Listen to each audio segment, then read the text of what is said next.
Hello and welcome to episode 32 of the Critical Twits Gaming Podcast. Today we're going to catch up with regular friend of podcast Joe Lewin and see how he got on at the UK Games Expo's Dice Masters tournament.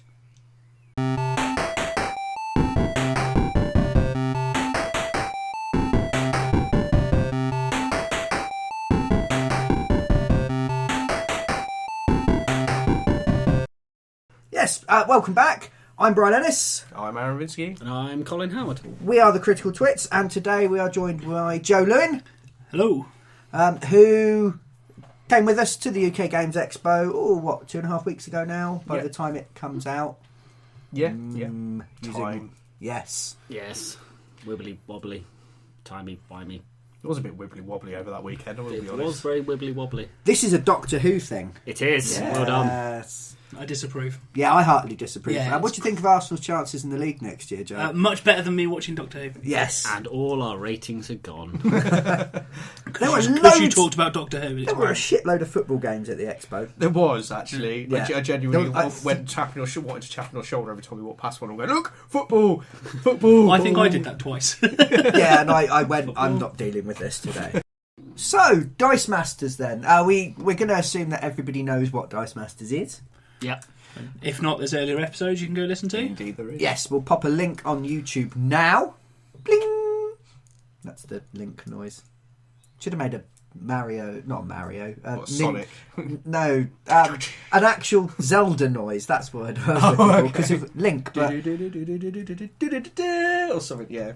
anyway, yes.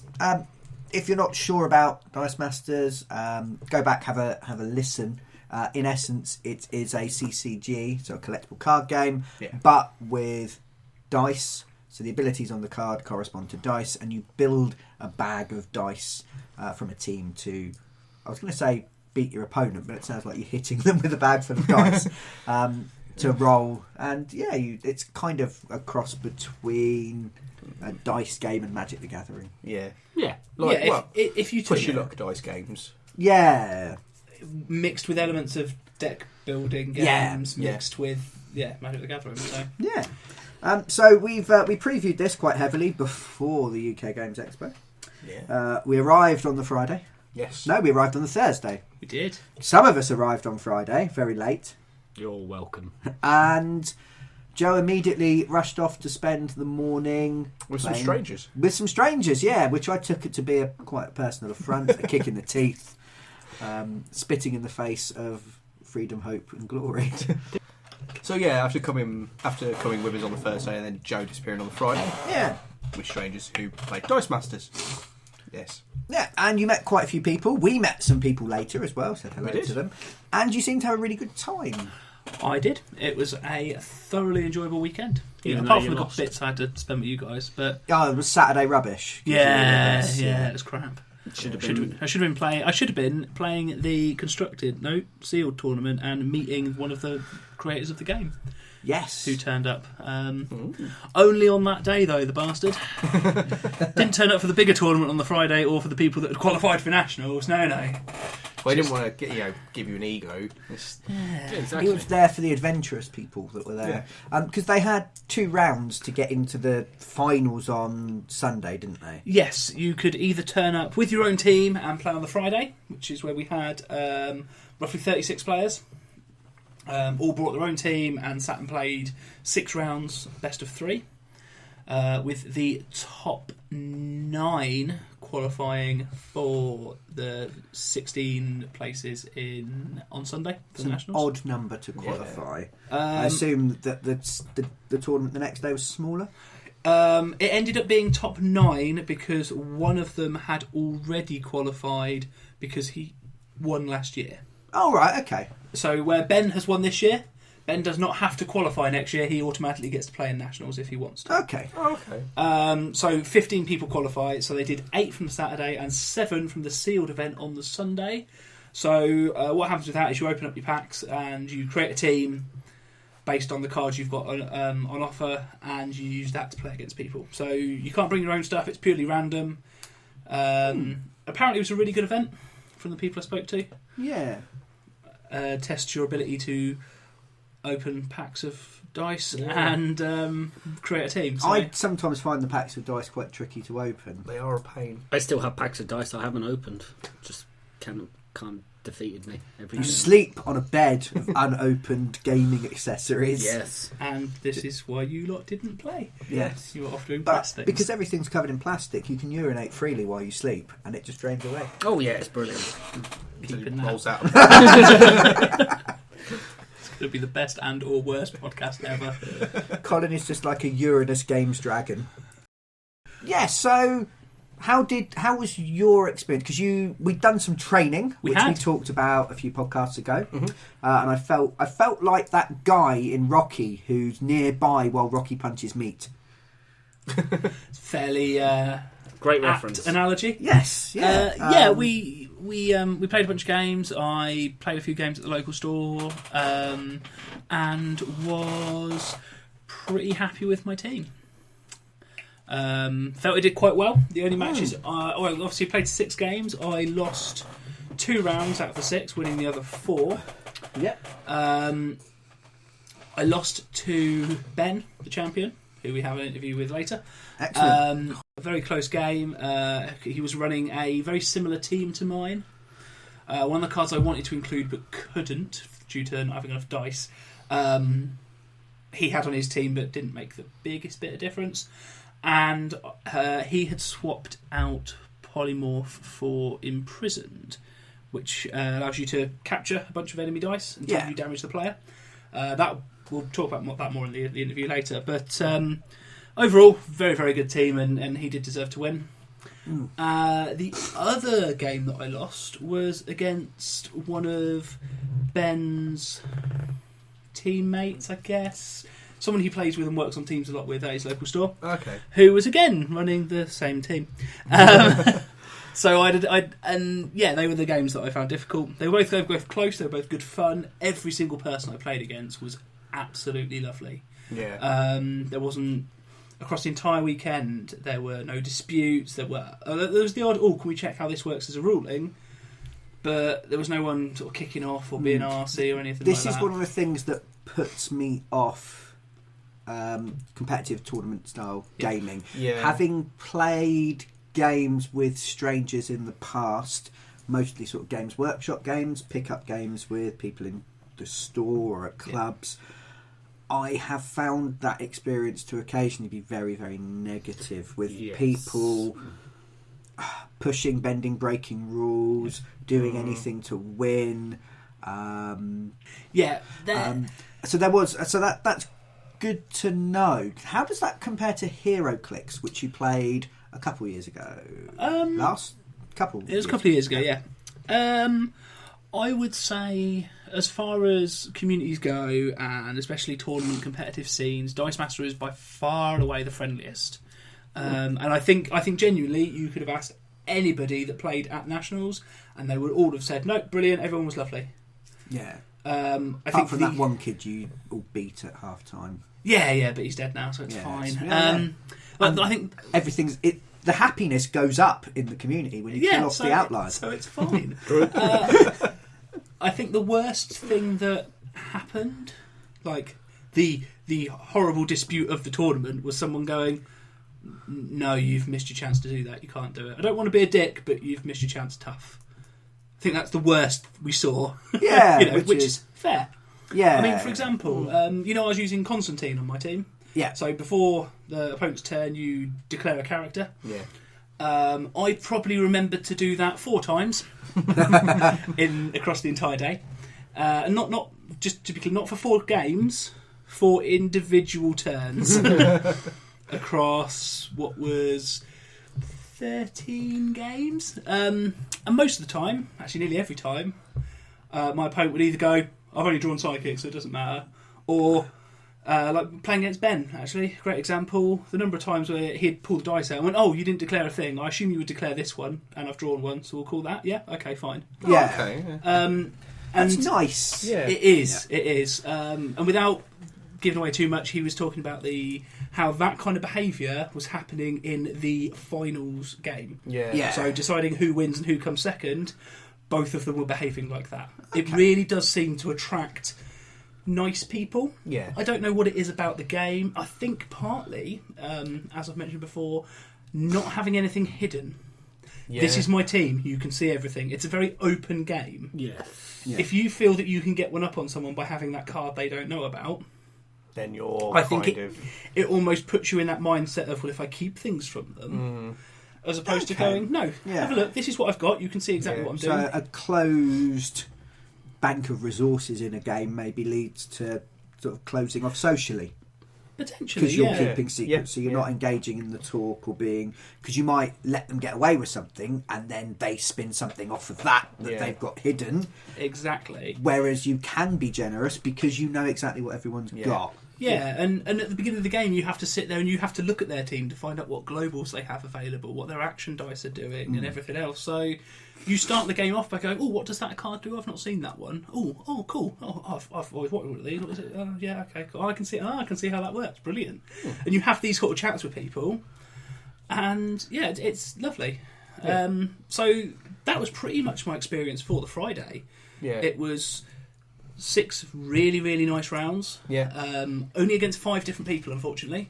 We had a bit of a blip towards the end where loads of people got paired up against someone they'd already fought, which was a shame. I was lucky to get paired against a guy called Jason, who I played in the first round and then in the last round. And had seen like a game before. I ended up sitting next to him. I was like, "Oh, you're actually doing quite well. You've won a bunch of games. Awesome!" Because he rolled terribly against me. Yeah. He should have at least taken a game off me. I was going to say, I was wondering if there was a little bit of... Because it's not wholly reliant, but there is a big luck element to the dice rolling side of things. So you working with what happens to your luck. So you feel a little bit less like, you did terribly. More like, well, that was really good. You had terrible stuff there, but you did really good with that.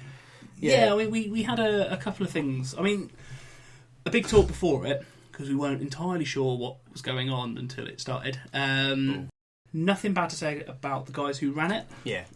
They did a fantastic job. Yeah, it was absolutely fantastic that we didn't really have many problems. It had the issue where it got mixed up and we had to play the same people twice. Now, interestingly, like I said, I ended up playing Jason twice and he had horrible rolls against me. Now, like you said, there's this luck-based thing that can come into these games. There are cards out there that mitigate it. Yeah. So, essentially, that's true of any game where you've got a deck or a dice or anything else. So you always try and do, like with Magic, you put in things that allow you to draw more cards so you can get to the ones you want. In Dice Masters, you use things that allow you to change energy round. And or draw so, more about so you do something to mitigate the random chance. Unfortunately for Jason, in the 4 games we played, I seem to sap all luck out of his dice.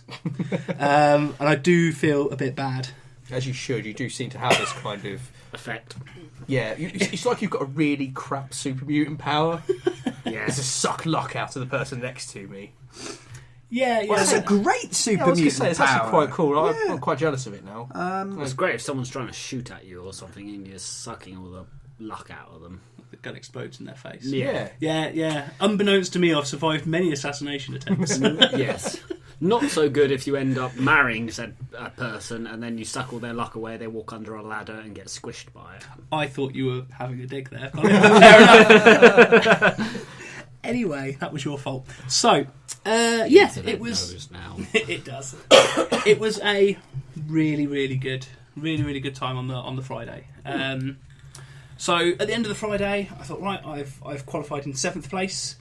Got some promo cards, which are cool, and I started kind of instantly thinking about what do I need to change for Sunday. Sorry. Yeah.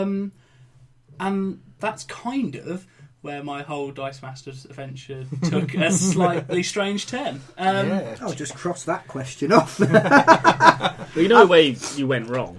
You asked me and Aaron for advice. At 2 a.m. Yeah. Well, I'd quite like just from an outsider's point of view. Yeah. We had spent Friday morning at the press preview. Yep. We were watching Joe appear sort of randomly on our Twitter feed because we gave him access to that to share with you guys what you do. So you can even sort of go back and follow along with how he was doing. My favourite part of that was finding that you had posted a video or been tagged in a video while we were watching there was a sort of pause while they were collecting questions for the Shut Up and Sit Down podcast that was recorded. Joe was still playing Dice Masters at this point. So it was 5:30 on the Friday. And going, oh my God, what has he done? To see you, because I had my phone on silent because we were in a thing, just to see you singing with a beaming smile on your face. And we'll pop a link across if you want to see Joe singing. Now, I'd like to clarify, at this point, I was very tired. I'd had an hour and a half's worth of broken sleep on the Thursday night, because it was a new place and there was a new person in the room. It's your fault, Aaron. But Aaron needs the huggy spoon hugs. Yes. I can't go to sleep without my cocoa. No one spoon hugged me. Brian did badly when you were asleep. What? On Friday night, I actually woke up in the middle of the night and shouted "what" at Colin. Until he woke up, shouted "what" back, and that satisfied my honour. And I went back to sleep. I had no idea what that was about. But I sleep badly anyway. But yeah, I was tired. Someone that recognised me from the internet went, "Hey, look, let's do a song." And I was like, "Oh yeah, all right." I don't really know what's going on, but sure. So yeah, we managed to find "Eye of the Tiger." I knew the lyrics to that because it's on Supernatural. Yes. yes. Dredging the cultural waste bin here, aren't we? So yeah, that happened. That was as we were queuing to sign up for Dice Masters. That was before any of the action had taken place. It didn't appear till a bit later. Yeah, that was the first thing in the morning. So that's how you started your day. That's great. Yeah. This is why I was tired and confused. I hadn't quite woken up by this point. We should have sung a hearty round of our Fallout parody song. For those interested, the other person that I was roped into singing with is Chris, Britroll 6, who we will have I think this is a good time to go into the interview with him. Yeah, why not? Guys, so this is the interview I did with Chris. So, today we have been talking to a number of people from the UK Nationals. The first person I have interviewed has been Chris, or True Mr. 6 as he's known as online. He runs his own blog, which we'll get a link for you guys later. We'll have that in the description as well. So, say hello, Chris. Hello, Joe. Hello, listeners. And we're going to go through a couple of things about the event and everything else. If you've got any particular favourites or thoughts on the meta or any of this kind of stuff. So, I mean, first of all, we'll talk about your blog. That's, like I said, we'll chuck a link in there. But what's the name of it? So it's a WordPress blog, Joe. It's britroller6.wordpress.com. And I mostly, pretty much entirely write about Dice Masters on there. So if anyone was interested to take a look, what they generally find would be recaps of events, casual organised play events that I trek on down to. Bit of team building when I'm playing around with interesting team building ideas, and just general thoughts when there's spoilers knocking around for new sets on the way. Awesome. So pretty much everything's covered, really. Yeah, absolutely. But at this very moment in time, one of the things I'm particularly trying to grow and write a bit more about is Dice Masters as a UK community. There's a lot of an enormous presence of online conversation from the US and from Canada around Dice Masters as a game. I think we've got a really tight-knit, really solid community over here. So and that's an area that I'm looking to kind of grow the blog into a bit more. And this is why I'm speaking to people like yourself today and starting to build relationships across all the guys I meet on Facebook or at events like the Nationals we were at last weekend. Yeah, I mean speaking of Nationals, it was, I mean, from personal opinion, it was fantastic. We had, what was it 36 people on the Friday? Yeah, 36, I believe. We'd have to double check that, but 36 at the qualifier on the Friday. As you know, Joe wasn't able to attend on Saturday and Sunday, but You were sorely missed. yeah, well, I hope so. That's very kind of you to say. But the qualifier was, I think, possibly the best day to be there. I'm sure others would argue differently, but because it had the largest attendance and it was just that kind of first day where all of us have been conversing on the UK Dice Masters Facebook group or on the Reserve Pool website, all kind of got to meet face to face, start getting to know each other a little bit better outside of that weird kind of anonymous online relationship. And I think that's probably the day we saw the largest variety of teams on the tables as well. Yeah, I mean, I'd completely agree. I mean, everyone played. Was it 8 games? I think in total, 8 games in total or 6. So it was 6 rounds. And most people, I imagine, would have played at minimum 2 games a round. Yeah, so I mean, across the 6 rounds, I played 5 different people because we had a couple of technical difficulties. Were you playing 6 different people, or was it a similar sort of thing for you? Yeah, 6 different people. Although, Joe, did you end up playing the same person because it was the strength of schedule, maybe the way that the win, loss, and tie ratio ended up repairing you? I don't think so. Hopefully, I'll be able to clarify all of this in my interview later on. Yeah, ask the man himself. Yeah, exactly. But from what the impression I got was that it was just a bit of a blip in the system. First day using it and all that. So I ended up playing the person. My first round and my last round were against the same guy. But I had 5 different opponents across the day, all of which were lovely. There didn't seem to be a single dispute across the entire weekend, really. No, absolutely. So my experience was much the same. I had 6 different players across my 6 rounds. Everybody was very warm, very friendly, very welcoming. I think right from the get-go, actually, even though there was a little bit of the kind of pockets of cliques, people very quickly started to chat amongst themselves and kind of break away from those kind of groups that they know and are familiar with. For example, myself, I play at Element Games in Stockport, and there was maybe 5 or 6 of us playing from Element Games on the Friday. We started off together, but started to kind of break away and infiltrate some of the other groups and get to know people. And everyone was just very open and willing to just chat about shit, whatever was on their mind, really. Yeah, I mean, this is something I noticed. I mean, I went with obviously I went with the Critical Twits, who were off doing press stuff on the Friday. I've got a couple of friends who are playing in the HeroClix qualifiers on the day as well. But yeah, going to a thing, going, oh, there's 36 people here. I don't know any of them, and I don't know whether it's because we've got this Facebook group where everyone's kind of chatting and you can go, oh, it's you, sort of thing. But it was a lovely environment to play in. Very relaxed, very, I wouldn't say casual, because obviously there was that competitive side of it, but I definitely found it was an enjoyable experience. Yeah, absolutely. It's often said, and I think we've certainly experienced the same, Joe, at the UK Nationals last weekend, that the Dice Masters community is possibly one of the most dickless communities around. It's certainly in my years of gaming and the various games historically that I've played competitively. I suppose this I would caveat that by saying this is the first I've ever played at an event with that number of people all at one single event. It's usually at store levels I played at. However, the competitive nature brings out the worst I've often seen in people. That was absolutely not the case at the Nationals for the Dice Masters community. As you say, the ice was already broken through the internet relationships that we already had. People were just a lot more open to. It was the sportsmanship of it all, I suppose. There were times where my own opponent, to their own detriment, had pointed out when I had missed something. And said, well, look, I'm pointing it out now before you go irreparably too far ahead, because I think you should know that you've got that dice on the table and you've forgotten this round to do that thing. Constantine is a great example of that. And how many competitive environments do you get that sort of behaviour in? Not very many in my experience. And I think that's a great testament to Dice Masters in the United Kingdom and just Dice Masters as a game as a whole.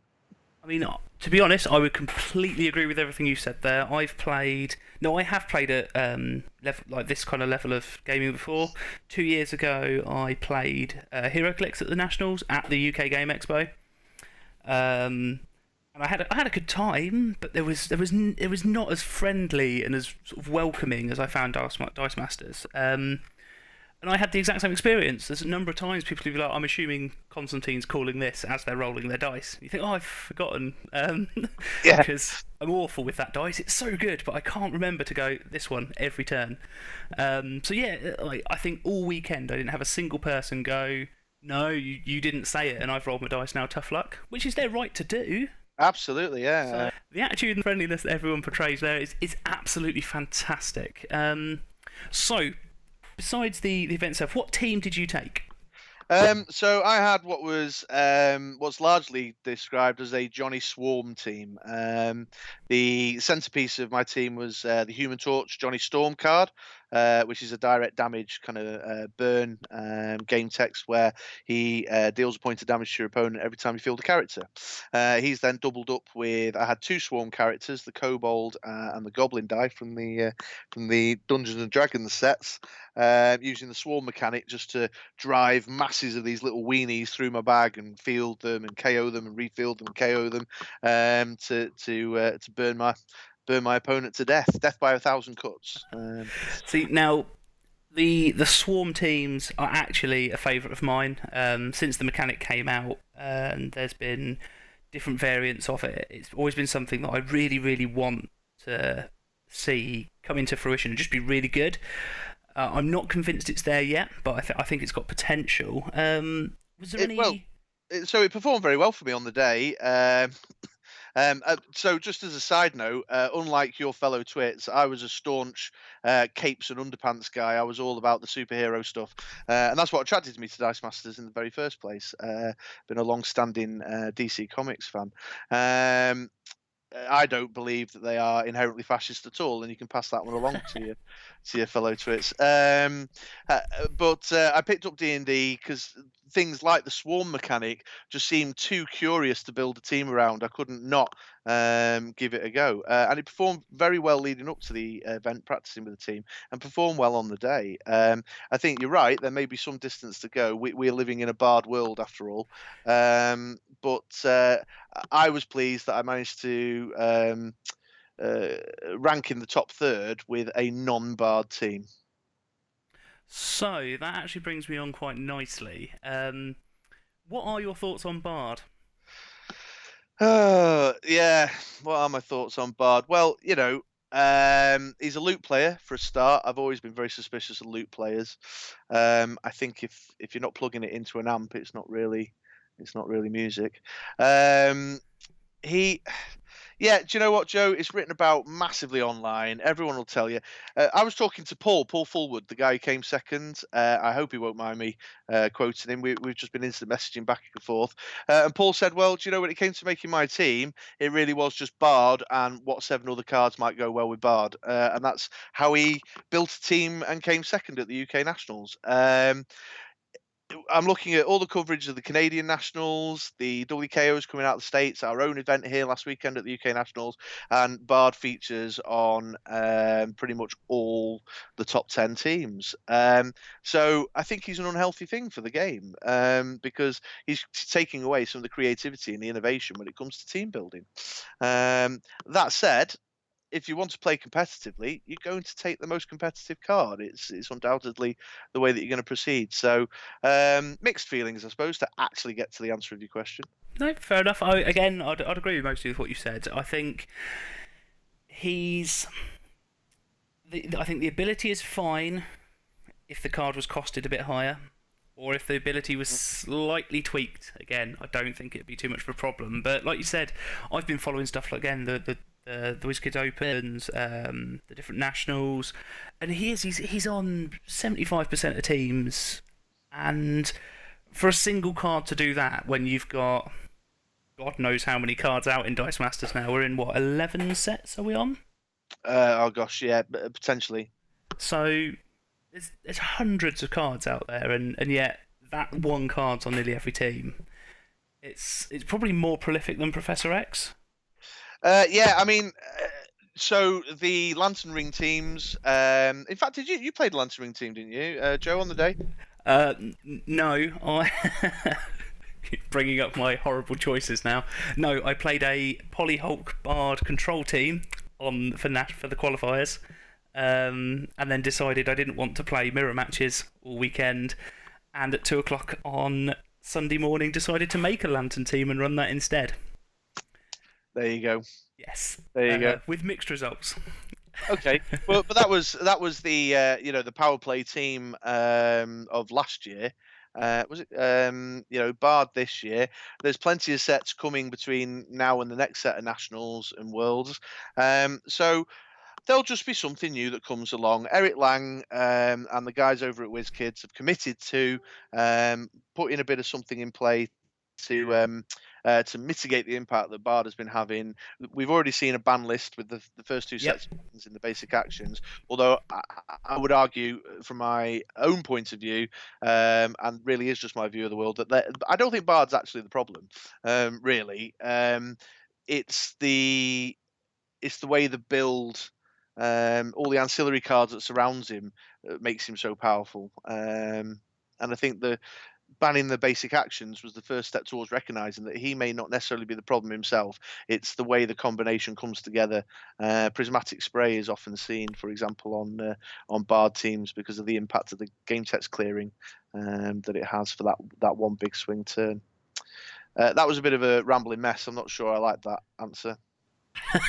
Fair enough. I mean, it's a fairly good answer. I think I agree with you that Bard's possibly not the problem that everyone sees it as. But I think it's in a unique position where it can boost pretty much any team out there. Yeah, absolutely. So I think reading online, I forget where, one of the Dice Masters related forums, it may even have been on Reddit. There was a guy on there who was arguing that actually, to get back to my point about the Lantern Ring team, that he was now looking back across his historical teams, stripping out the Cornerstone win condition card and putting Bard in, and still finding the team equally as powerful. So his Lantern Ring team actually performed better for him, experimenting with Bard in place of the ring itself, which is just insanity when you think about the bolt-driven theme. Or the mass-driven theme that the Lantern Ring teams are built around. My Swarm team could have benefited hugely from the Bard being present there, really, if I hadn't been pursuing the Johnny Storm direct damage win condition rather than a battle damage win condition, because all those kobolds and goblins that I was walling up would have been just an insane horde of ugly little creatures to be facing down. I chose not to, but that's the way I roll, I suppose. I think the main thing for me is any game that is a collectible game of this nature, that is a team building game at its very core, is damaged by a card that takes away any creativity, any innovation to the way that people go about building teams. Variety is the spice of life there.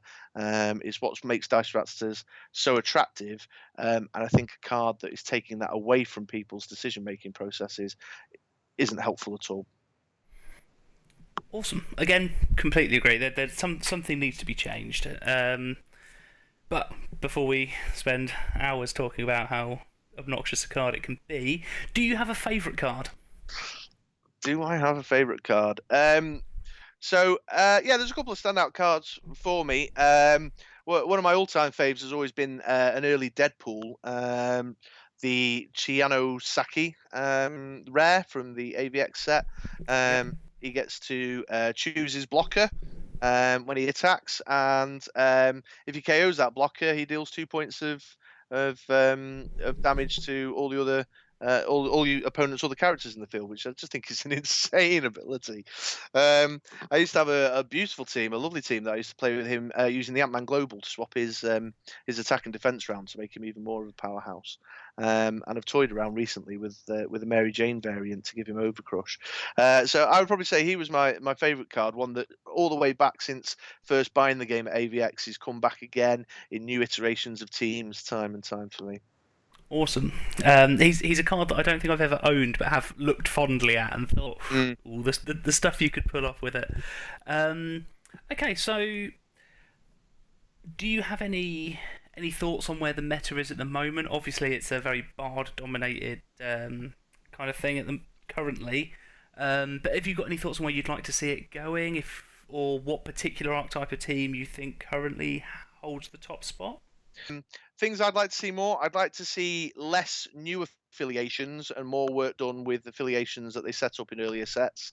Something I can often be seen complaining about on my blog is that the Justice League and the Teen Titans affiliations that they brought out with the Justice League set haven't seen much love in subsequent DC sets. It's always been very themed and had internal affiliations. So I'd love to see archetypes grow so that there's subversions within those archetypes. To give you an example, specifically relating to the Justice League, I've always been quite fond of the retaliation teams that came through the Justice League. Less so the villains, more so the Aquaman, the Batman, the Zatanna kind of builds that we saw around that time. And I'd love to see new Justice League characters coming out down the line rather than new Bat Family and Superman Family and the Lantern selections that give more flavour and more choice to how you might build a retaliation team from that set, or the Justice Society, or some of the more obscure Marvel sets that don't seem to have seen much love outside of the Avengers. So that's smaller theme-based metas that you see at the local level can have a bit more fun to play around with, and a bit more synergy going on.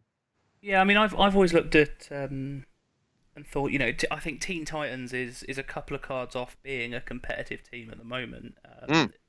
There's a lot of really nice abilities in there, but it's just missing that last thing to tie it all together, I think. Yeah. Absolutely, but yet we've seen with the subsequent DC sets a focus on creating affiliations that are very tribal within the set itself, as opposed to kind of growing and expanding the choices that earlier archetypes, and we're at danger of things like retaliation teams dying out. Never to be seen again. When was the last time you saw someone field a good adventurer team from the D&D sets, or even the Dragon team that went very far in last year's Worlds was only actually 3 dragons, and the rest was made up of other support cards. So I think I want more of that. I want the themes to be more internally competitive, that you don't have to rely so heavily on building a swarm team that has to have a dwarf wizard and a Constantine on it to keep it alive. I completely agree. I'd love to see themes coming into it, and I know that Aaron and Brian especially, will agree with you that it'd be so nice to be able to do that. And like you said with the adventurers, I'd have loved, actually, they could have used Bard to boost up other members of his adventuring party, to have actually tried to bring to you'd almost use him to try and offset the almost negative that I feel experience is, because I think it's an ability you pay for, but it's an ability that's pretty crap most of the time. Yeah. And having that sort of go, oh well, it doesn't matter, you're paying for that, but we've given you this really strong ability that's really, really good, and it will boost your adventurers up, and it makes them, maybe pulls them into a competitive thing. Like you said about the affiliations as well, there's been quite a few, like you've had Thunderbolts come out, and there's like 4 of them. Yeah. Having more sets that build on things would be good. I'd love to see in a set that didn't have a single Avenger in it, because happen, but... Yeah. Avengers and villains. I mean, villains. I'm actually quite fond of villain builds, but I suppose that's because the card pool that gives you that tribal synergy is so expansive with villains across the DC and the Marvel sets. It is. I mean, one of the things actually I think with villains is I can't make my mind up whether or not I like the fact that villains are villains. Well, because you've got things like, I mean, I'm more of a Marvel fan, but like the Sinister Six, you've got all kinds of stuff like that. Hydra, the Legion of Doom. Yes, and like Hydra and stuff like that. Now, yeah, Hail Hydra. Exactly. These are all nice individual groups that just get lumped in as, or he's a bad guy. Yeah. I'd like to see more done with that. I think it's a bit too late, if I'm honest, because unless you go back and retroactively add affiliations to things, which I know WizKids aren't a fan of doing from playing HeroClix, it would...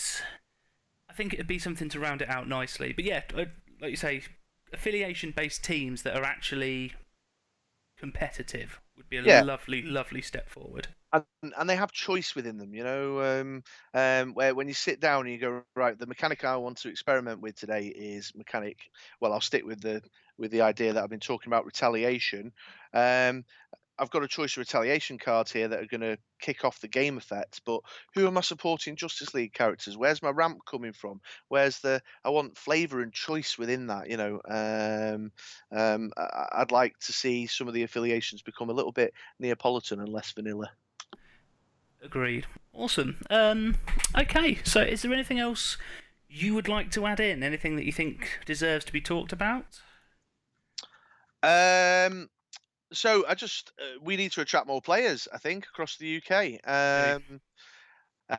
How we do that, I think it needs perhaps some greater minds than ours to come up with the answers.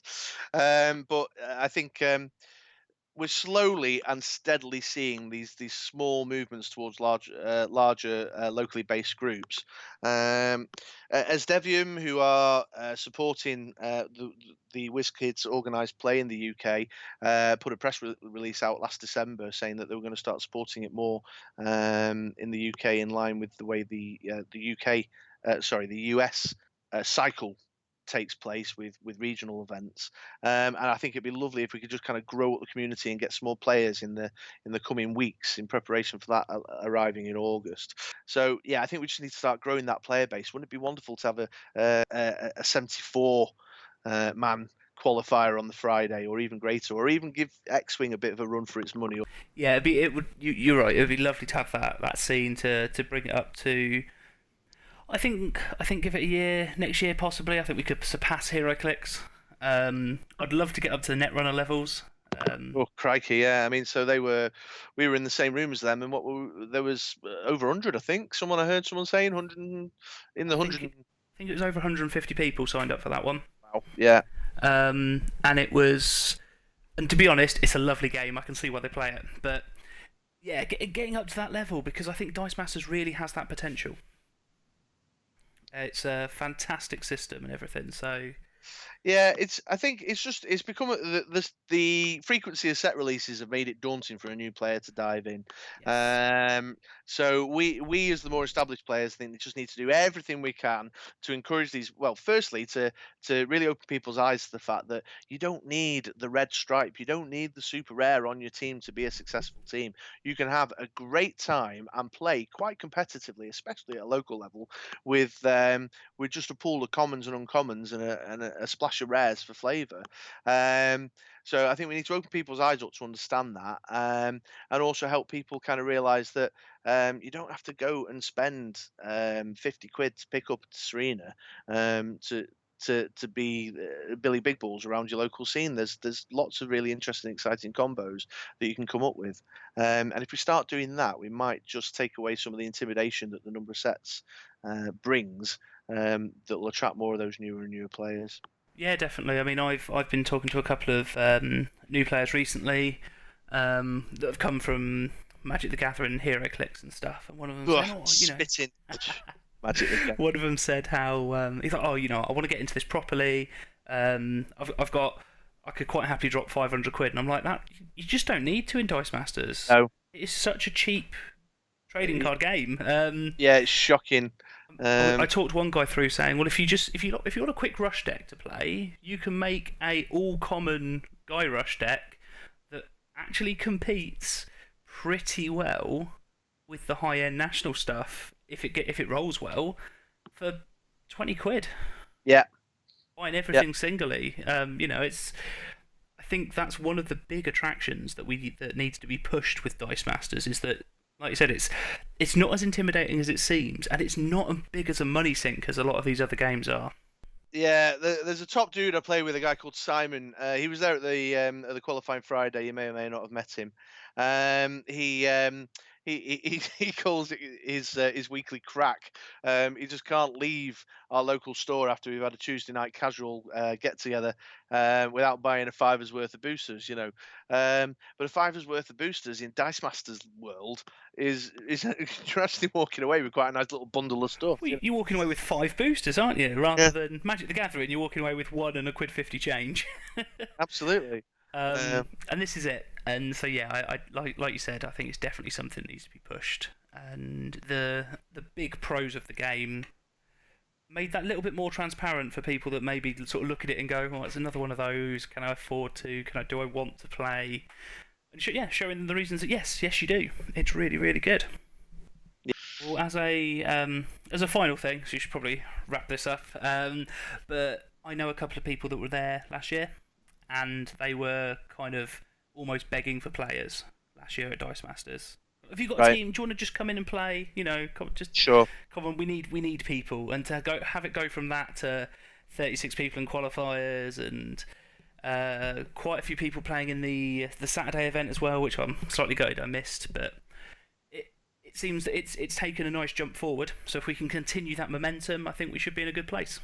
Yeah, absolutely. And to put credit where credit's due, that's down to a lot of the hard work of guys like Tim King over at Element Games and Dave Salisbury at Fanboy 3, kind of growing it up here in my neck of the woods.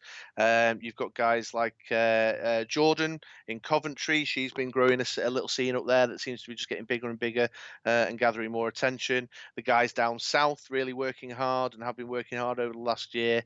Ben and his crew. Just really building some attention to it down there.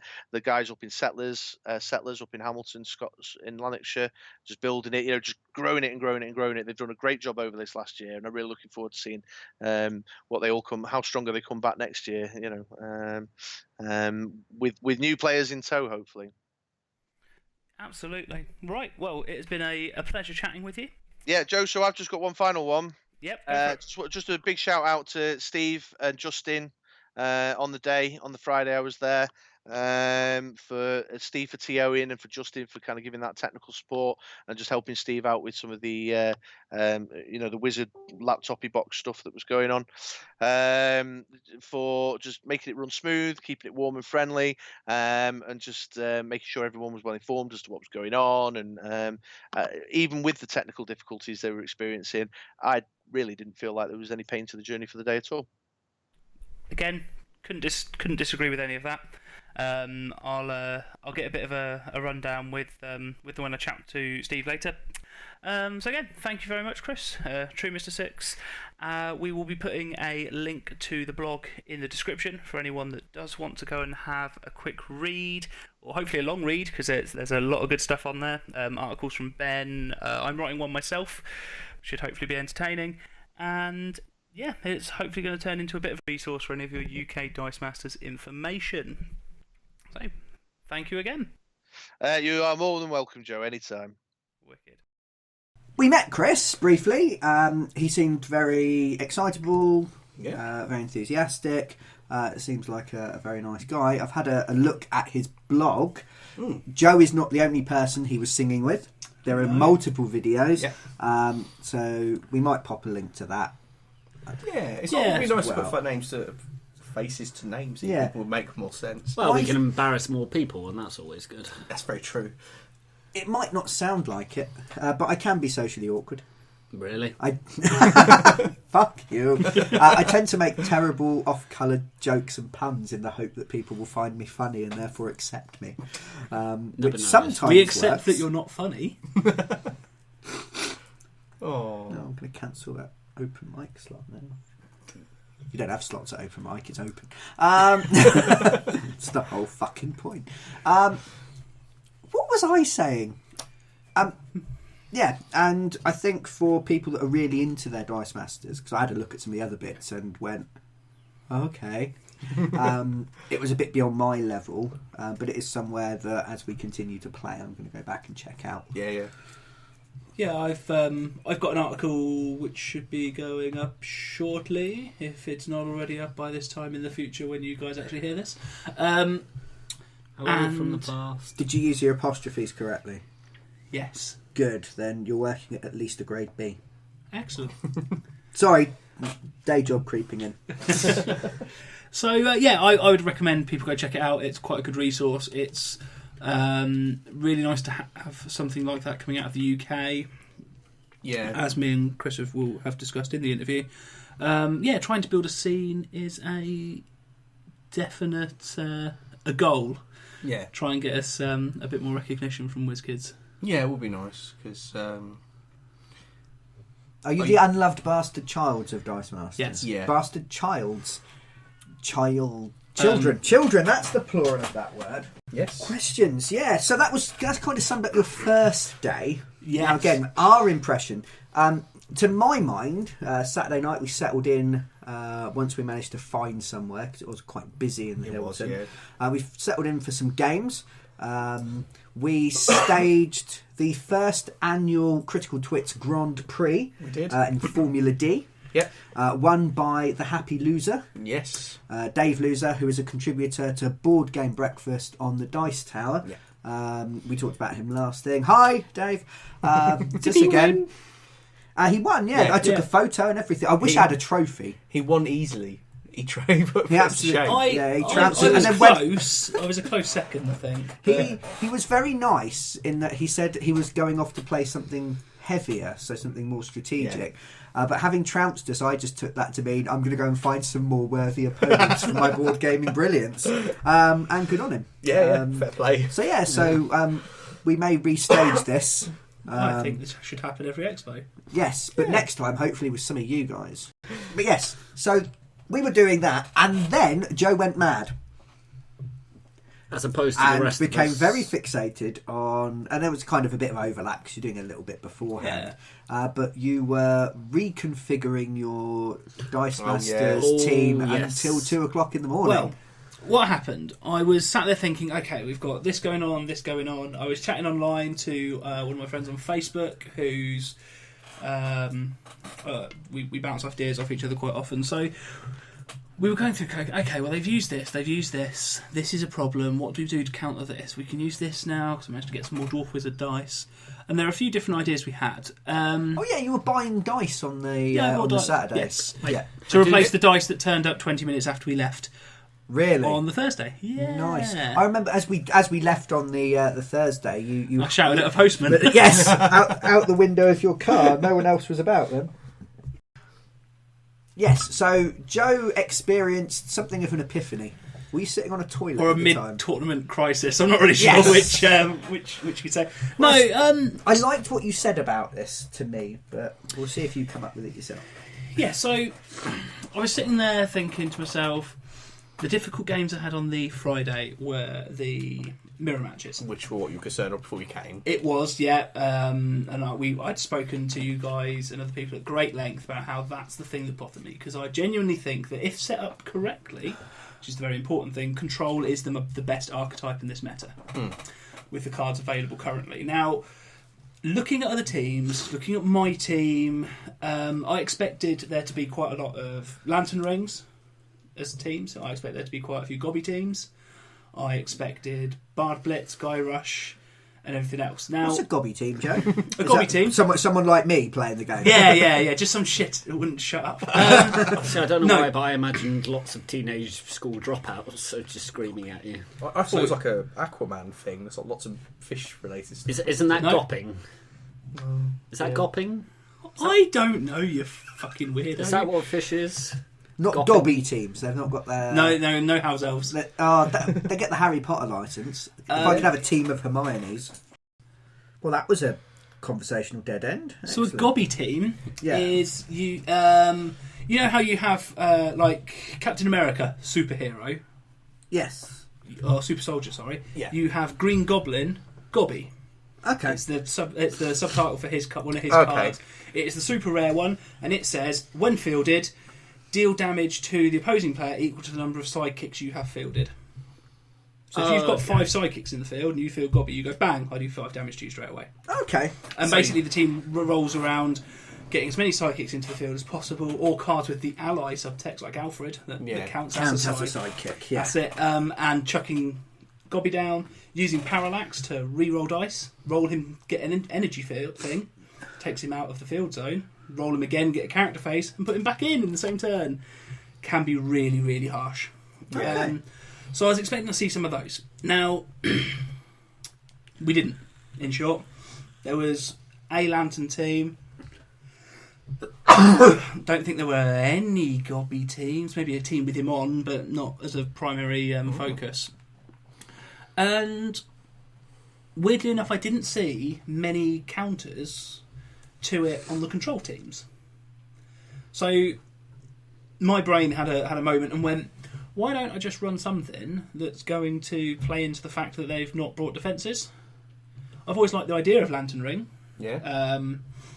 For those who aren't aware, it's an action that's continuous. You put it into the field, it stays there until it's removed. When you attack with a character, you deal damage to your opponent equal to the number of energy symbols matching that character's type. So if I have 4 bolt energy available and I attack with 2 bolt characters, I deal 8 damage to my opponent. Okay. Ow. Yeah. It's really good. You combine that with Iceman's Global, allowing you to spin any of your sidekicks in the field or in the prep area to their bolt face for a single bolt. And he's a bolt character as well. He is a bolt character as well. So you pay his Global, you spin. If you've got 4 bolt characters in the field, which isn't that hard, because I've got lots of 2 and 3 cost ones. Yeah. If you've got 4 in the field, if you've got 6 sidekick dice, either in your reserve pool or in the field, you pay a bolt, turn 5 of them into bolts, and attack for 20 damage before they've even got to block. That's harsh. It's really, really good. So this is why I had Captain America Super Soldier on my team. Yeah. Because it reduces all ability damage to 1. Yeah. So it goes, oh, well, alright, instead of taking 20 damage, I'll take 4. Yeah. 1 from each character. Now, I didn't see that card on a single other team. And in this, I saw an opening for a team that could potentially push through and kill the control teams that I didn't really want to fight. Yeah. I didn't want to be playing that mirror match. I didn't want to have an entire Sunday of, oh my god, I have to really think through every single thing that's going on, every single interaction, because they can do the same thing, so who's going to do it first? If they're going to do this first, maybe I should do that first. And it just sounded stressful. Yeah. So yeah, I built a Lantern team that I've never used before, having never used a Lantern team before. Having had, an hour and a half sleep the night before? No, I'd gotten quite a bit of sleep on the did. the Friday night, sorry, words. Did the lanterns light up the tournament? I lost 2.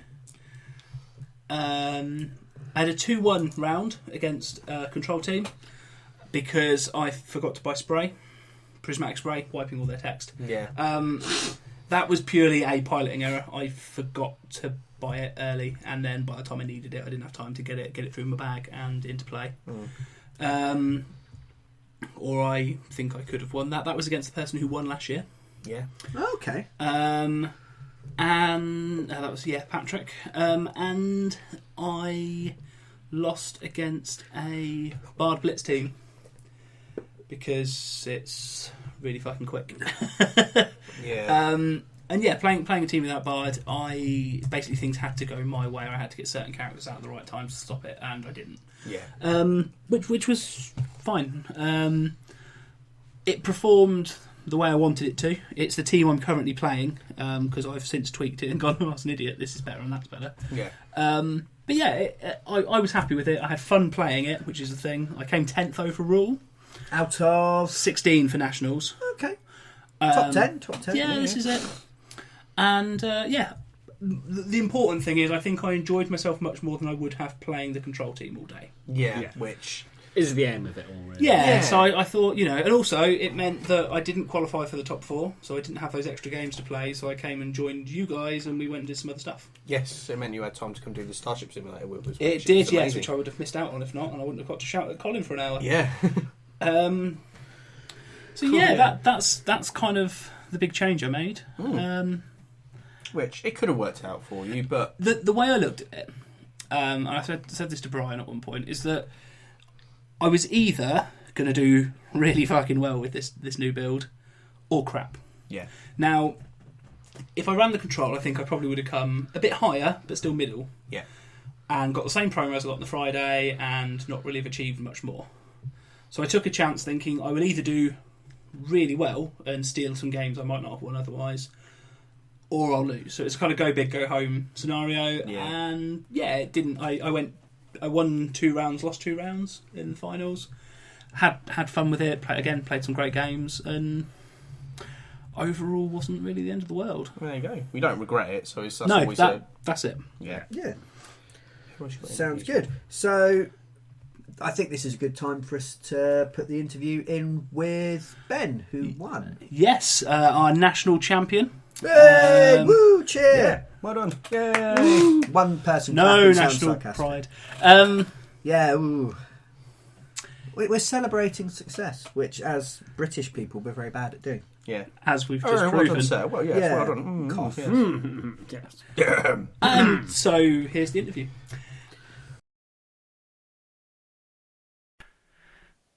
Right then, guys, I'm here for the second interview now with our national champion Ben, who I did have the pleasure of playing.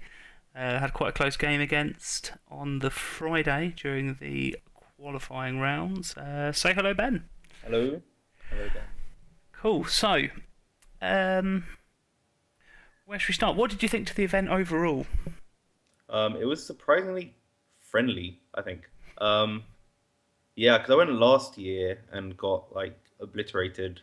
I think I lost every game bar one. And everyone there seemed, I don't know, a bit. It was a lot more open this time. Everyone was much more willing to talk. I think that's just because of the development of like the groups on Facebook and stuff as well as like other websites. So everyone kind of knew each other, or like I certainly knew like you and Chris and other people like that. Yeah, me and Chris spoke a lot about how friendly of an event it was, how many times me and him both forgot to use Constantine, and definitely against you. I remember quite a few times you were going, I assume it's on this. Yeah, that's it. It was a lovely event. The people were good.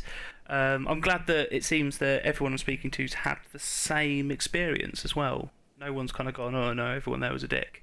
Yeah, I think even in like the final, the guy I played in the final, called Paul, I kept reminding him, and he kept reminding me to use Constantine. And he said to me afterwards, like, it was so weird to him playing in a final where someone was like actually helping, like advising him what to do. So that was kind of cool. Like, yeah, really friendly. Yeah, it's hopefully something that will help build the scene up a little bit. Yeah, like I think that's what I've heard as well from like Dice Masters players across the world. Actually, like so the TRP guys always say that about their events. So I'm glad it's kind of carried over here.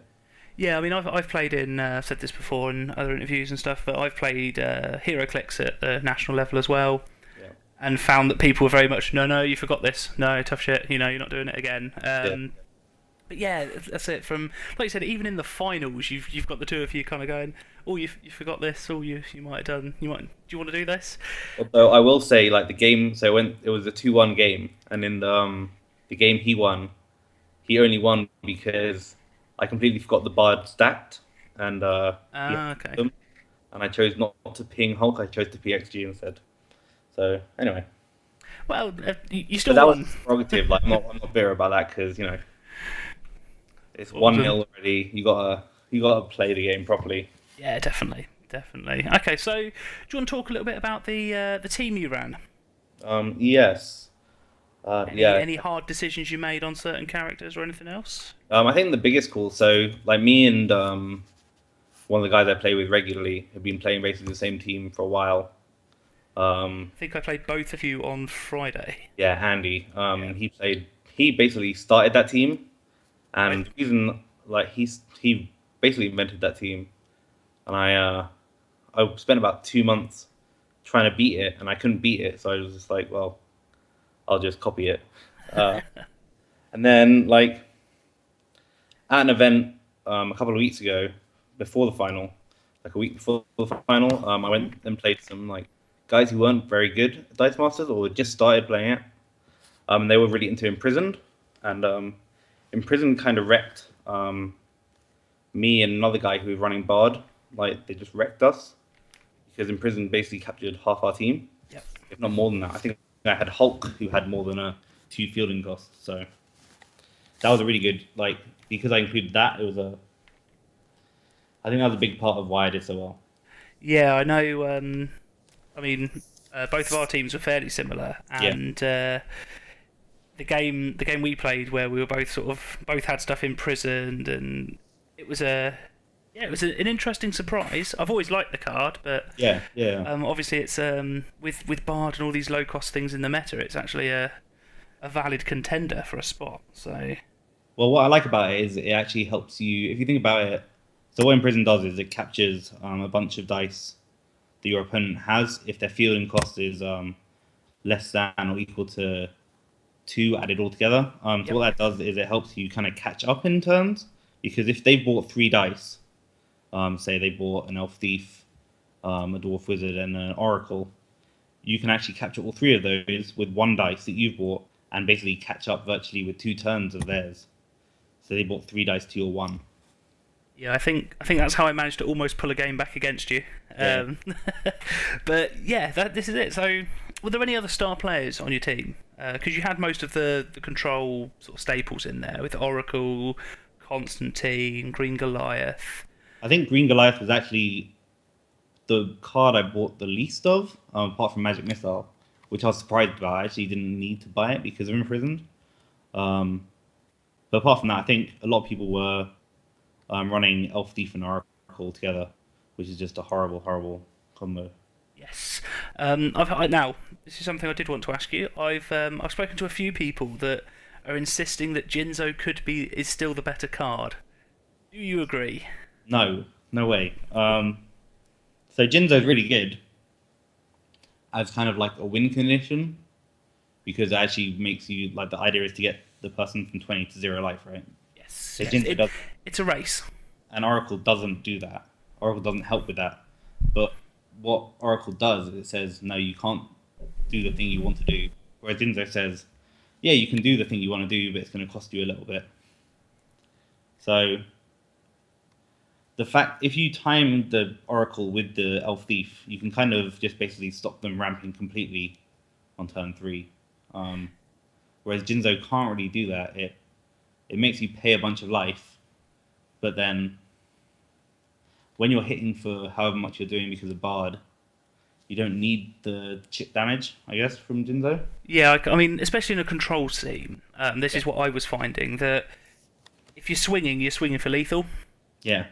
And then some, so delaying what they're trying to do is much better than going, I'll take a couple of life off. I can see Jinzo having a place in like maybe in a bolt team that's trying to like a chip damage team, right? Yeah. Yeah, that's it. Any sort of direct damage to try and chip them down, that kind of thing could work really well. But as a control card, in what I personally feel, something I'll ask you in a second, is very much a control meta at the moment.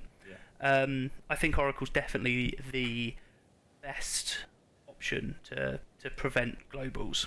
Well, that's kind of ridiculous as well, because like a couple of months ago, before D&D, the second one came out, and World's Finest came out, I was going around saying, I hate Jinzo, oh my god, it's so broken, it's so overpowered, and now I'm just like, well, it costs 6. By the time you've ramped up to a 6 cost card, I've got Oracle and Elf Thief out, and your day's ruined already. Yeah.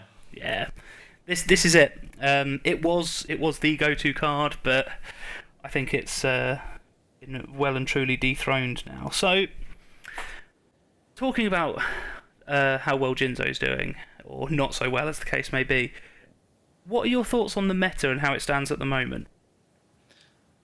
It's difficult to judge really where it is, because that Bard is so strong. Like, Yes. it's just stupid. And that kind of throws off where everyone is, because you can basically build any team and have... So the team that Bard went in, my team for Nationals, was essentially a control team where the whole point of it was to stop anyone doing anything, right? And I was like, this is really fun, but I have no way of winning. But now, hey, here's Bard. But you can do that with anything, right? You could have an aggro team and just, here's Bard. It makes it better. See, this is something that Chris mentioned. He said how he's been talking to people that have been running the Lantern teams for a long time, and how they've actually found that becomes better with Bard in it. Is there a team that Bard doesn't improve? No. Like, because you just set up you have a team made of 7 cards, right? Yep. You do whatever you want with them, and then when you want to win, you just put Bard in, and then you're gonna help you win. So the only thing that Bard maybe wouldn't affect is in like an all affiliation team. Like if you're doing like a Bat Family team or an Avengers team, maybe he doesn't help that much. Like if you're gonna do a bunch of patch damage, like double all the Avengers attacks, then maybe. But even then, just run Bard. Yeah, I like you've said that. Now I was thinking the same thing. Well, actually, yeah, in a Bat Family team, it's no. He would still give you bonuses. He would still make it better. Yeah, like that. So Dick Grayson would get stupid buffs with Alfred getting knocked out. Yeah. And then add Bard to that, and then he's got even more attack. So There doesn't seem to be a. why go to the bother of doing any kind of fun tricks with Alfred when you can just Bard Dick Grayson up? Yeah, that's it. I mean, you can use Alfred to give yourself a bit of a boost, but you don't have to. It doesn't require as much setup, and I think that's the problem. It's one of these cards that. Well, I think one of the things that I was finding when I was testing the team for nationals was so a lot of what we were seeing online and stuff like that was Bard Rush.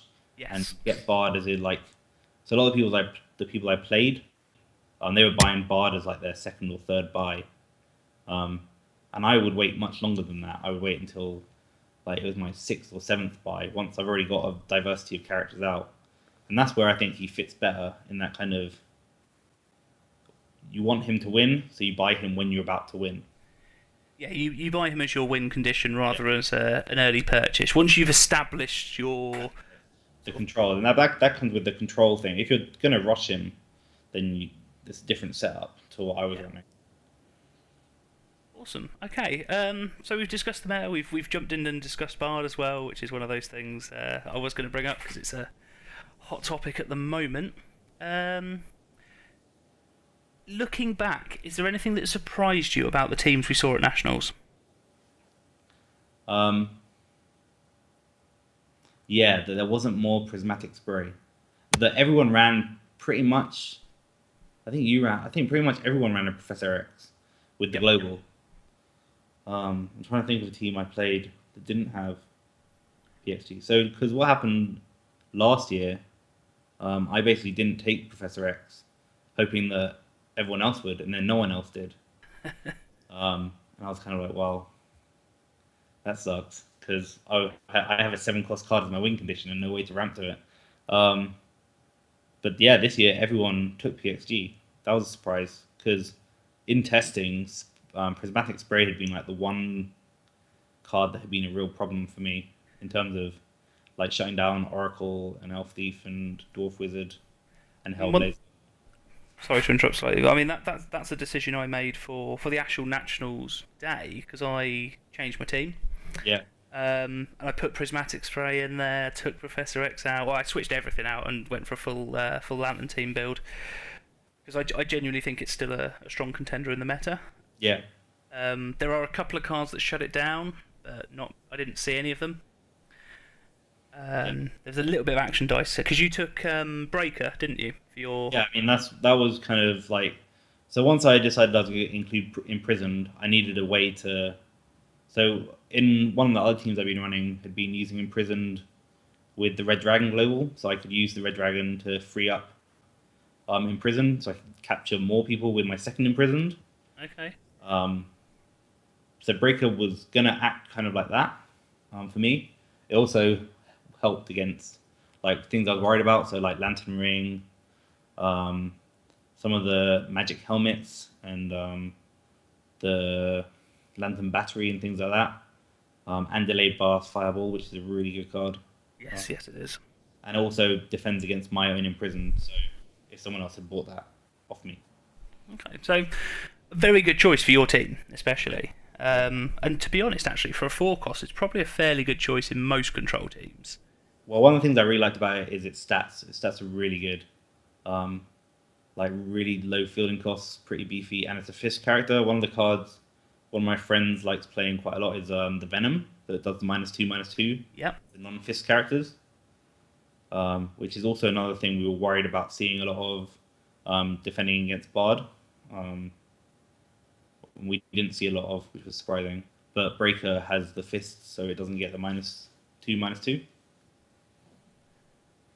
Cool. So apart from Professor X, was there? Because I mean, personally, I was expecting to see Lantern teams. I was expecting to see Gobby teams, possibly Guy Rush, Bard Blitz.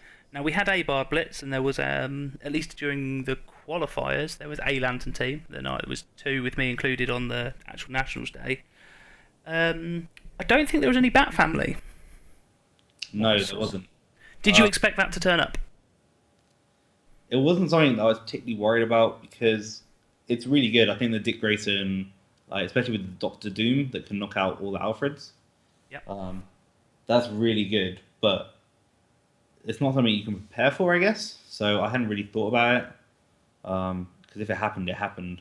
The main thing we was concerned about going into the thing, apart from Bard, were like Lantern Ring and Spray. So yeah, none of the affiliations. I guess villains could have been can be. I think there's something there with villains that I don't think's been developed quite enough.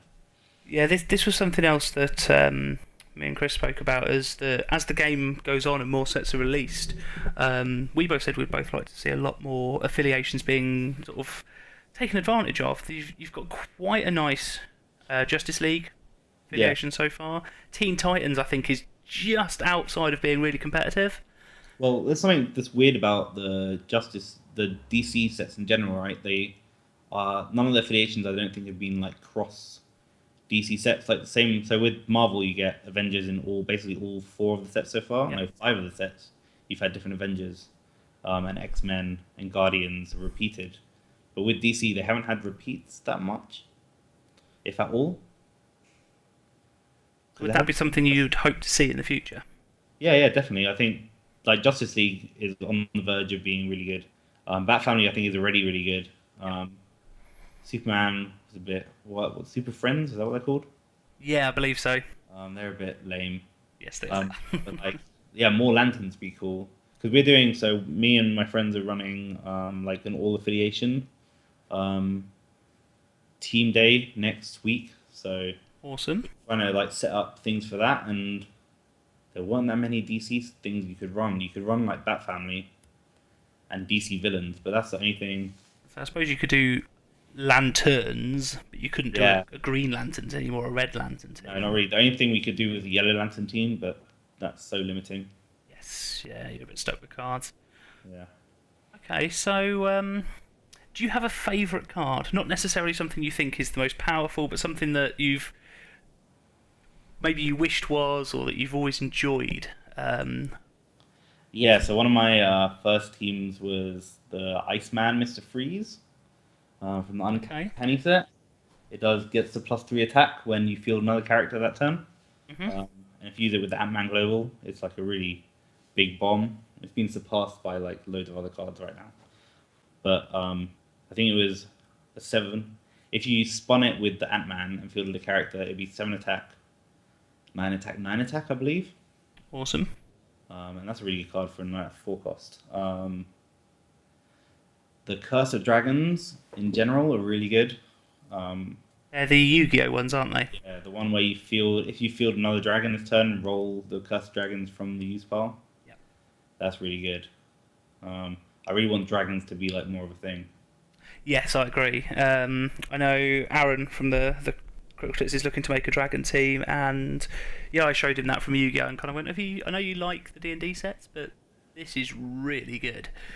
So one of the games I lost, one of the games I lost was against one of the Irish guys. There was an Irish contingent who were all really good players, Yep. and one of them like basically decided to not buy any of the things he would normally buy, and he rushed to buy a red dragon against me. Okay. The red dragon where you pay 2 life to use the breath weapon. It's the uncommon, I believe. Uncommon, yeah. He got that one out, and he got a Hulk out. He basically just went for like, I'm going to get some really big, beefy characters before you can get your Bard set up, and I'm just going to swing through and win. Oh, wow. Okay. Yeah, effectively, and I was like, huh. I did not think about breath weapon being like a super good counter to Bard, but again, because Bard, you are reliant on diversity of characters and really low-level characters. Yes. Really easy characters to field. So doing like a board wipe and attacking through is really effective. Are we thinking maybe looking back at I remember the old Spray and Swarm teams that had the level 1, level 2 and level 3 breath weapons, some kobolds. Do we think maybe that with the Delayed Blast Fireball, just stuff like that to really just almost the top end of board clear? Yeah, I think could make a recurrence. Well, there's some guy in America who runs just dragons, right? Like the Michael Lee, he always plays dragons. Yeah, I've heard of him, and I've had a look at one of his teams, I think. Yeah, and he does always really well with dragons. So they're definitely like really good, powerful cards. It's just you have to commit to them, and it's just there's not a lot of control there. I quite like having some kind of I can control the board state. With dragons, you just get them out and then breath weapon it up and then attack through. Right. So I've got to admit, I was feeling like this, and I do every time I don't play control. I feel I feel vulnerable. Yeah. Because you've not got. Well, I normally do this, and this to stop them doing things, you know. So do you think then that? Do you think the control teams, like the ones you played, like I played, do you think they are the best team at the moment? Because of Bard, yes. Because you can essentially do what you want to control the board and set up as comfortably as you want to, be as comfortable as you can, then just put Bard on the field and swing through.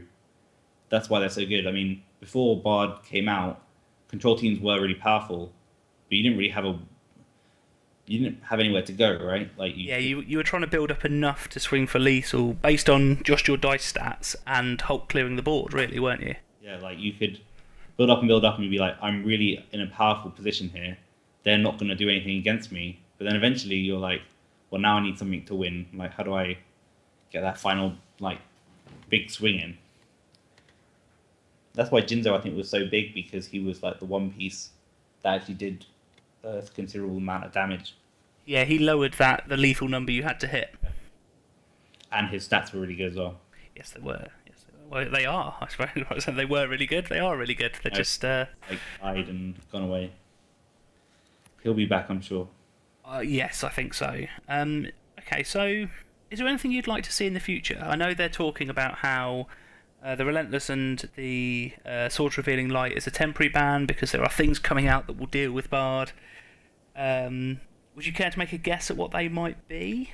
Well, I think the Relentless and Swords of Revealing Light was they banned kind of the wrong thing. There's an issue with it being used so early, I think. And the fact they brought out another card that lets you pay 1 life to cancel the effect, I think that's... I can't remember what that one is. Yes. I think that's a balanced way of doing it. So there's not necessarily a need to bring those cards back. I just think the main problem is that Bard is just unreal. Yes, yeah, he is a single-handedly defining the entire meta of the game at the moment. If you can balance him, then I don't think you need to change much about Relentless and Swords of Revealing Light. Just make them the same as that other global where you can pay a life to cancel them. And they can be brought back in, I think. There's a couple of things I'd like to see done as far as Bard goes. Mm-hmm. Either just make him a 6 cost. You know, I reckon that solves the problem, really. I quite like the idea of... I think a 7 cost probably would be more balanced. Yeah, maybe. I like the idea of tying him in to experience and that mechanic. Although I think experience is a bad mechanic as it stands. I forgot about... Because several people were running the 1 cost kobolds, right? Yep. Ones that have to attack when you have an adventurer. Yes. So I had Dwarf Wizard out, and I'm pretty sure I must have killed about 20 kobolds. And I don't think my Dwarf Wizard ever gained any experience. Just to use it, because it's not brilliant, is it? No, I'd like to see that maybe reworked slightly. And maybe tying Bard into it. So either he can only boost up characters with experience to simulate that adventuring party kind of mentality. Yeah. Or maybe have him so he can only give a maximum plus equal to the number of experience tokens he has. That'd be cool. There's loads of stuff you can. There's loads of things you can do to mitigate Bard. I think we that was kind of one of the big talking points of the whole weekend, wasn't it? It was, yeah, definitely. What can we do to stop Bard? And I think one of the interesting things, from my point of view, was Eric Lang seemed to be really attuned to the fact that Bard was a problem. So it's obviously something they're aware of. I think it'd be almost unbelievable if they weren't. Well, I mean, I think the big thing is they can't change anything too drastically before the Nationals and US Nationals and the Worlds. So after that, you're going to see where it lies, I guess. You reckon that's when all the changes will come in? After that, I think, unless something happens at Worlds and US Nationals where someone has some kind of amazing way of stopping Bard. Just pull this amazing team out that just goes, no, look, you just can't do it. Well, I like the naysayers on Facebook who are like, oh yeah, Bard's not that much of a problem. I must say, I get really frustrated reading those posts because Not much of a problem if you make like half your team about dealing with Bard. Like, yeah, sure. Like, I have no win condition, no way of winning, no way of doing anything, except I can stop Bard. Okay, cool. Well done. Yeah. Well, this is the thing. I think throughout the sets, there's always been a powerful card and a counter.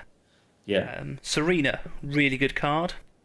But then there's been a couple of versions of Beast that were quite, well, in some cases, was just a flat hard counter to her. Mm-hmm. And we don't have that for Bard yet. No.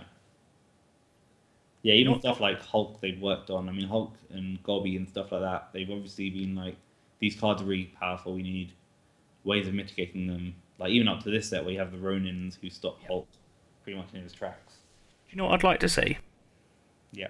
No. I would like to see a card that, and this would be a nice counter to Bard, that completely flipped the pluses. So instead of a +1/+1, enemy characters get the -1/-1. That'd be really good. Because it's not that bit. It's not going to change much else. It's like a nice way. Any bonuses given this turn are reversed or something. Yeah. Yeah. Whether it's an action card, a basic action or otherwise, it would have been a nice one for Kryptonite to play in, actually. Yeah.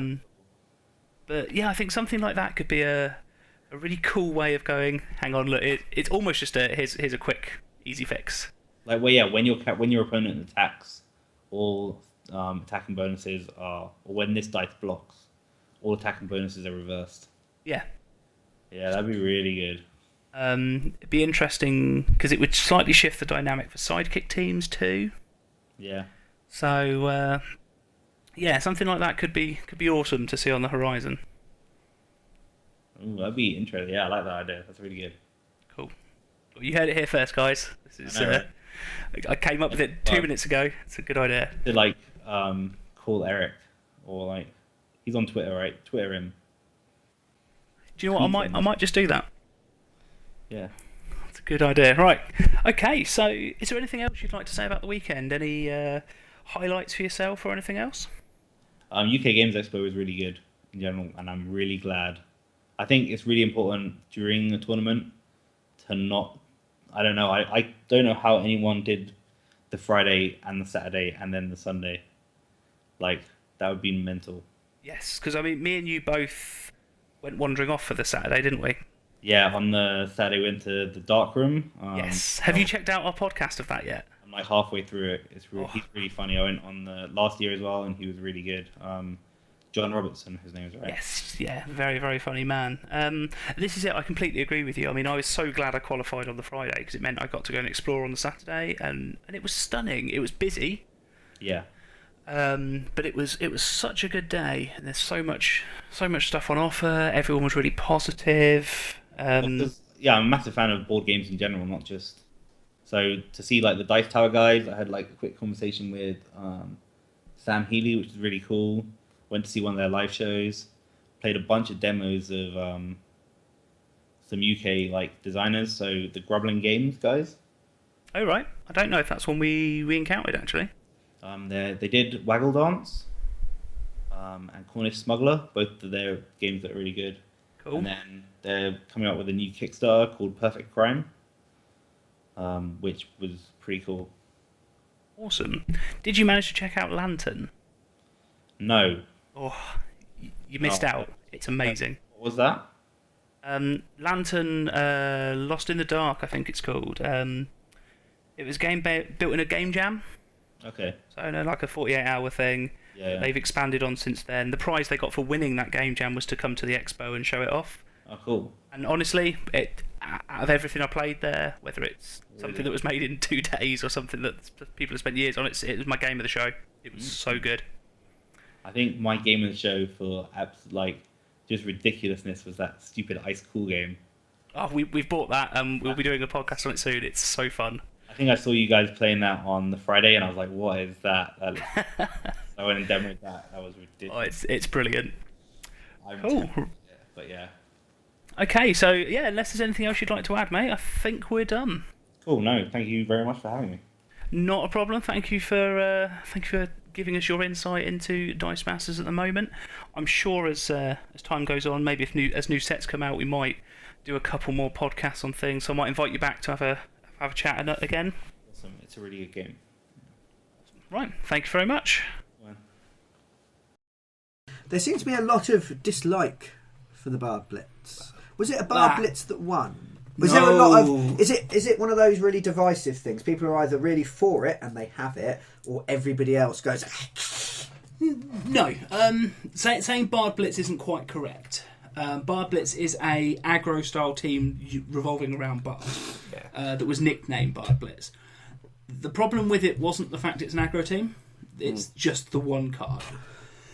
Yeah, because you've got the guy team that does a similar-ish thing. Yep, without Bard in it. Yeah. The problem we have at the moment is Bard allows any team to be better. Yeah. So it can go into anything. Yeah, as me and Ben just said, there's very, very, very few teams that couldn't find a space for it. Yeah. Because in a control team, it gives you a slight aggro edge if you need it. It allows you to speed your game up, which is amazing as a control team. Yeah. One card gives you a win condition. One card speeds up your win condition if you're playing aggro.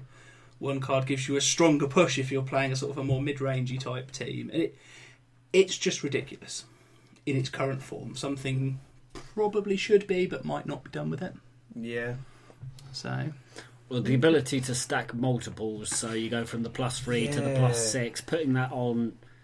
Really, I mean, you can take a kobold and put that on, and that's horrifying. As we talked about in our Rocky Meat Punching episode, the Dice Masters training Yeah, I episode. mean, you absolutely smashed me in one turn. Yeah, I got you to minus 62 points of damage or something ridiculous. There was no response to and that. The team had been sort of built round it by someone else, but I'm very new to Dice Masters. Yeah. I'm enjoying playing it, but I'm very new, and I was able to... Get that out. Not just... I punched you so hard that, your grandchildren winced. They did. Yeah. They did. But it felt like one of those teams you didn't really have to think about that much either. It's like, I'm just going to do this, and then whatever happens. That's the thing. As I recall, you didn't realise that they stacked. No. You got 2 out. It was only when Joe pointed out that those 2 stacked that you suddenly went, oh, good God. So it wasn't even like you planned to get the 2 out to smash me. It just happened organically. Yeah, I got 2 because I wanted more chance of drawing them, and I wanted more chance. If you knocked one out, I've still got a backup. That's what I wanted. Yeah. Which was extremely painful for me. Now, something that was mentioned while we were there, which is... I hadn't considered from the way I was reading the text on the card. Okay. And they went, just for clarification, we're ruling it works this way. Yeah. Which had me get told off because I was going, what the fuck? At someone else. So the card says, when half-elf bard attacks, each attacking character die gets +1 attack and +1 defense for each of your other different character dice. It doesn't say each of your other attacking character dice. So if Bard attacks and all your sidekicks attack, and you have a bunch of different characters that are playing the control game sat back in your field, they are other different character dice. Yeah.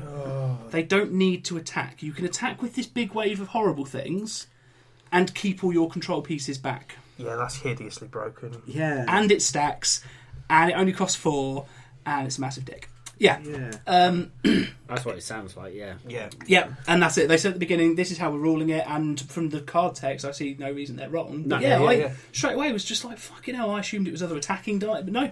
Yeah. It is just so good on so many levels. So if you are playing Dice Masters, you're getting into it, and you're trying to figure out a way of making your team better, put Bard in.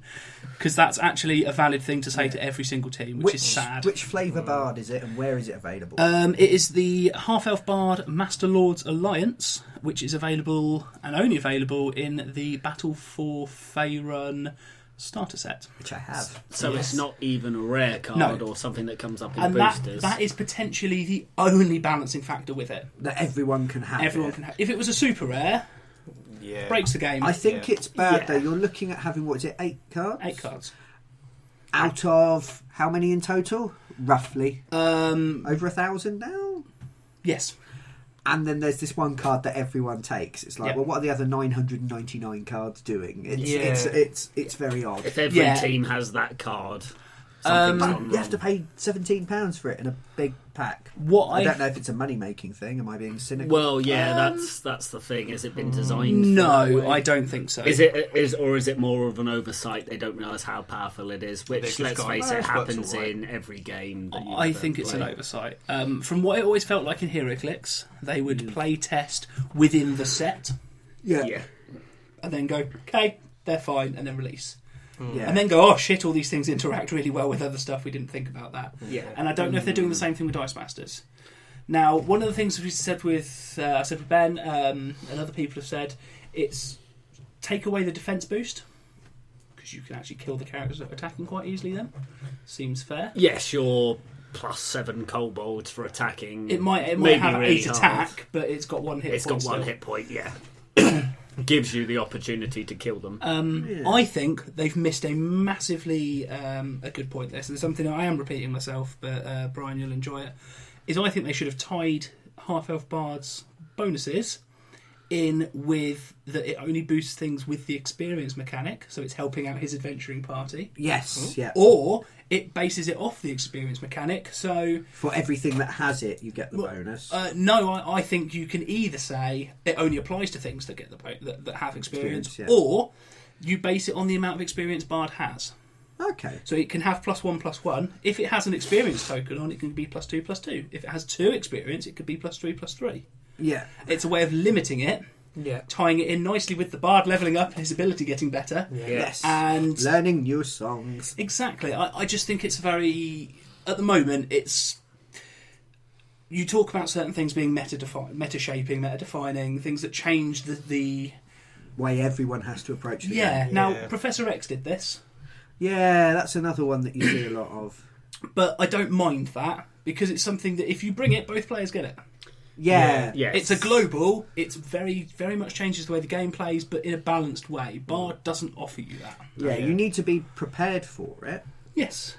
But if you can use it as well, then that's... So if you take it, you know your opponent gets the bonus. Oh, look how nasty this is, but they can do exactly the same thing. Yeah. That's so fine. Thinking quickly enough on the feet to adapt to that, which then becomes an actual intelligent competition. This is it, and because it's open, you know it's there, you know it's not going to surprise you. Again, it works quite nicely. Cool. So, what prizes did you get, Joe? Anything shiny? Well, because WizKids won't let the UK players have the foils. Oh, I know. We got so again something Chris mentioned that we got a very kind of bland prize support pack. Yeah, which is the standard shit they've been giving out in America for a while. All of the shiny new things, no. Yeah, it's a bit of a shame. I mean, we all, for example, anyone that played on Friday got a dice mat. Yeah. So nice, they were. So my £6 for playing got me a dice mat. It got me the Melinda May promo card. With it, you get a normal version and a blank art version, so you can colour your own in if you want to. Is there a Melinda May knot as well? I don't believe so. Not yet. Then you also got Terry McGuinness, which is a Batman one with Terry McGuinness. Yeah, he sounds like a darts player. Maybe he is. It's a thing. That's right. Bullseye sidekick. Oh, that's terrible. But brilliant. The podcast will have to wait while I prove this thing exists. I know the name Terry McGinnis. I can't remember if it was the replacement Batman. Yeah, he is. Was broken. Oh no, he's the Batman Beyond. Yeah, that's why. Terry McGinnis, Batman Beyond. Yeah, Yeah, and He's then you, really pointy. you also Yeah, get it doesn't show you that. full of electronics too. Really? Yeah. He's a cyborg. Well, his suit is pretty much a cyborg. Exoskeleton, yeah. Ah. And I also got a Squirrel Girl, which I was all excited about. Yeah. Because I hate the character from a comics standpoint. Okay. Because I didn't it's- even know there was such a thing as a squirrel girl. Well, there's been everything else, so it doesn't surprise me.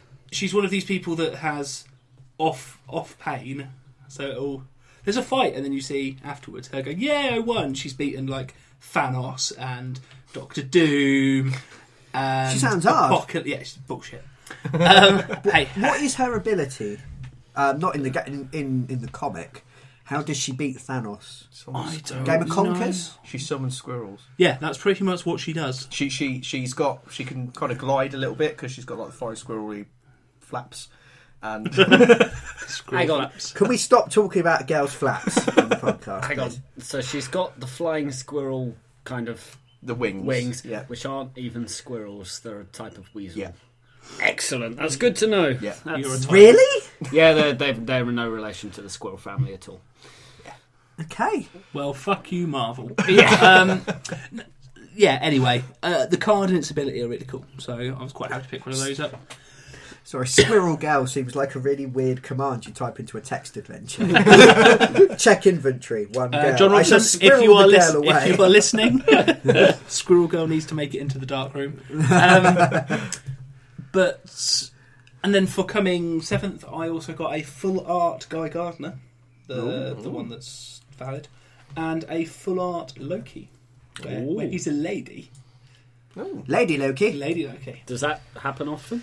It's Yeah, recently, actually. yeah, the whole Asgard universe is kind of gender. Oh, is this where they? Well, yeah, because to be fair, I think Loki's just a bit he's gender fluid Yeah, in the way that he was in mythology as well. Yes. Hasn't What Thor- happened. He's a shapeshifter. He's a shapeshifting yeah, trickster. Thor's switched round as well now in the. Thor comics, has now, I but it's no believe. longer. It's now not Thor. It's just somebody Thor. Somebody's worthy to pick the hammer up. So kind of gets the bollocks. title off Thor. Gets the whereas which he, I actually quite like. he also had the name Thor, and it was weird. Yeah, He's trying to make a defrosting So he- joke, but couldn't think of it. So he was 4-4, while everybody else is just 4. Yeah, He was Thor the Thor, and they've Thor got the like 4, and now you've got something the 4. Barry McGuinness the Thor, Barry McGuinness the. Now that's something we need to see. Desmond Yes. O'Flaherty. Barry McGuinness has stepped up to the plate. well, there is Smack. there is alternate world It's not things Greek. where Natalia Romanoff is Thor, so Black Widow. Black Widow is 4. Yeah. Black Widow 4. They've- Black Widow 4. Don't make that Marvel. Got to make the Black first Widow one. ever met Colin. Spider-Man? That would be amazing. Because they could have sex and she could eat him. You should fucking draw that as well. Widow. Yeah, that's a weird. See, it exists. Natalia Romanoff. Black Widow and 4 of Earth 23223. Yes, when there were alternate dimensions, Yeah. there were And you lot criticised Doctor Who. because it's shit. At least they block off their alternate universes. I can quite happily say that I think that comic storylines are bobbins, as are Doctor Who storylines. I like Doctor Who storyline. There's nothing quite as exciting as checking the BBC Football Gossip website to see where Theo Walcott might be playing his football next year. So yeah, they were the prizes we got for the Friday. There were more prizes the higher up you came, and the same prizes were available on the Saturday as well. So some people got 2 mats.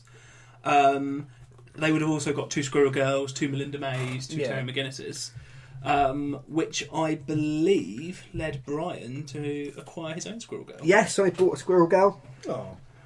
and I have placed it in my desk next to my other cards. Not with the other cards next, Next to. to. It is, Yeah. no, it is. It's adjacent to, but not. Yeah, Saturday's prizes were the same. They were? Were Sunday's prizes full of woe? I don't. No, Sunday, obviously we didn't get... Wednesday's child, isn't it? Yeah. I was born on a Wednesday. Just like to let you know. Sunday we didn't get a free mat, No, where everyone had already got on that. Yeah. They were quite excited. although some people didn't bring mats. If the guy who won Yeah. hadn't played on Friday as well, would he have got a mat on the Sunday for turning No. up? No. No. Ah, well. Oh. Well, Typical England hindering the successful. Nationals wasn't a event you pay to get into. Oh, okay, You so- automatic if you came high enough on the other two, you got in for free to events that you had paid to enter. So I'm guessing okay. that's part of it. Cool. And on Sunday, the top 8 got prizes. Cool. So again, I missed out slightly, but it would have been the same prizes they were on the other days. Yeah. So, Okay. again, this is the thing. To be Costly fair, for whiz kids though. Yeah, but things are getting better. Yeah. Now, this is obviously the second year that Dice Masters has existed. Which, yeah, okay, there might be a reason why it's like that. It's fair We enough. are actually going to be having regionals this year. Ooh. So you can qualify for nationals by winning your regional event. In the same kind of way that HeroClix does. Now, I'm quite excited for that. Yeah. So that should hopefully come with a bunch of prizes as well, with any luck. Always So good. that would be quite nice. And means you can guarantee your place in nationals if you're that good. Yeah. Rather than turning up, having a bad day and going, I didn't get to play. Yeah, Yeah. I rolled badly and I've lost now. Sorry, Jason. Yeah, well, so you do kind of feel bad for just a bad luck days. Yeah. It doesn't give them a chance to actually show their skill at the game. Yeah, I mean, I experienced it as well when I was playing Ben, actually. I had one game that was really close and backwards and forwards, and then the other game I just kind of went, nah, nothing's going to happen. Oh, if I get these 2 characters, I can hold off your attack and potentially... Oh, it's all NG again. Yeah, cool. You win. Yeah. It happens. It yeah. does. Yeah, I mean, that's with The all nature of it, games and, you know, of chance and luck. And bizarrely, in a community where everyone's being really, really nice about everything, Yeah. I didn't feel like I was going, oh, I've just lost to that prick. Yeah. Yes. But yeah, it's a kind of, oh no, fair enough, you won, well done, good Yeah. game. Which does wind you up in games of chance when you lose to a complete Yeah, I fucking hate losing to Colin. Yay! this is the thing I had with gaming, is that the more the other person tried to break or bend the rules, the more I'd want to beat them, not because I wanted to... Yeah, okay. Because I wanted to prove I was able to beat them without cheating, Yeah. and therefore they should stop being a dick. Yeah. Yeah. I'm like a superhero of competitive gaming, obviously. Well, it's why you say... I'd like to be the Punisher of competitive gaming. I think you could be, Brian. I think we could start a training camp now, and by nationals next year, have you in a position where you could go along and... Have we got a lot of steps for me to run up and down? You And live on the second floor. Yeah. Okay. And can we get some meat for me to punch? Because Well, genuinely, that looks I'll really hang fun. I'll hang some steaks on the wall. And you... Well, we've already got a recording. Shadow boxing with some burgers on strings. And we got the recording of I Had the Tiger, so it'll be fine. Yeah, just not play- a burger because as it's a minced meat, No, it no, will come apart with that's each why blow. I said steaks. Yeah, no, yours was better. Yeah. Obviously. Frozen burgers, you could probably keep them going for You know, No, those they'd steaks you get still in break. cartoons with like the little bone circle bit. in the Ribeyes. middle. Yeah, but you generally when you get a ribeye now, they don't have that bit in. They don't Only have if the you bone get a shit in. ribeye. Yeah, Yeah, that so you we'll get don't some get shit them in ribeye, anymore. push the bones out, and we can dangle the string through that. Oh. I suppose, just to round us off,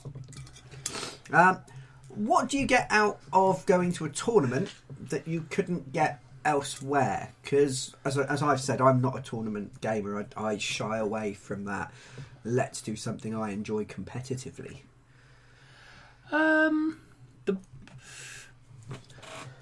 It's the temptation to make a joke. No, you meeting new people. To be fair, was probably one of the biggest things for nationals. There are a bunch of people that I've occasionally bounced ideas off online or spoken to or have commented on my things that I've now actually met.